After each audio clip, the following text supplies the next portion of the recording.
He's putting the people that he's supposed to represent in danger because he's trying to score a point against Donald Trump. And I think in this whole dialogue, it's gotten a little lost in the shuffle. It's gotten lost in the battle between President Trump and Nancy Pelosi and Chuck Schumer, why we actually need border security and why this used to be a bipartisan agreement that we needed to secure our border. The reasons, I want to remind people of the reasons we need border security. And I'm talking not just to Republicans, but to Democrats too, because many Democrats, if you look at surveys and polls, actually want to secure our border too. It's just Chuck and Nancy who are obstructing that.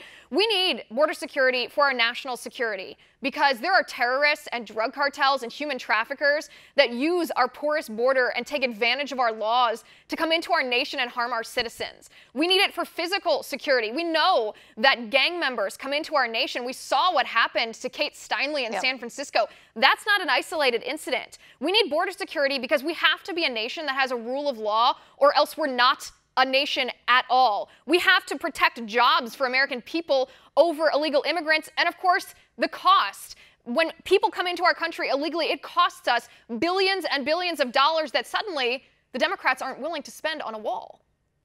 Two things to add to that, too, that one of them ties into your national security point. The same people, I used to work for an anti-child sex trafficking charity, and the people need to understand, your listeners need to understand, that the same people that traffic illegal immigrants are the same people that traffic, minors, children in the sex trade, those illegal drugs, and illegal weapons that come into our country and feed so much of that gang violence and so much of the drug addiction problem that we see in the country. I understand that there's differing opinions when it comes to the war on drugs and the conservative movement, but when you look at the war on drugs and you look at our immigration policy and you look at our border security with the understanding that those people that are trafficking drugs are also trafficking innocent human beings and illegal guns to gangs here in the United States, it really is a national security issue. And additionally, Chucky Schumer and Nancy Pelosi, the new Speaker of the House, again, after she lost, dear God, let's hope she isn't in 2 years from now. Wait, didn't she promise that she wouldn't serve more than 2 years? She said, "Please, I beg of you, if you elect me as Speaker this time, I promise I won't stay longer than 2 years."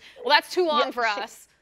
Yeah, she loves the power, but I'm old enough to remember a few years back when Chuck Schumer, Nancy Pelosi, and I even think Maxine Waters of Texas had the same opinion as Barack Obama and Hillary Clinton on border security, and that it was very important. So it's so funny to see now, a few years later, how times have changed and so have their political opinions. It is, when it's convenient for them. And let me remind you, once again, I cannot repeat this enough. The people that suffer from liberal immigration policies, this example of Governor Cuomo is a perfect example, where 29 people, 22 of whom were immigrants, some of whom were convicted of violent crimes, many of whom were drug offenders, when they are released back into our streets, when they are granted clemency instead of being deported like they should, all because Cuomo wants to criticize Trump for being unfriendly to immigrants, the people hurt by these policies are you and me.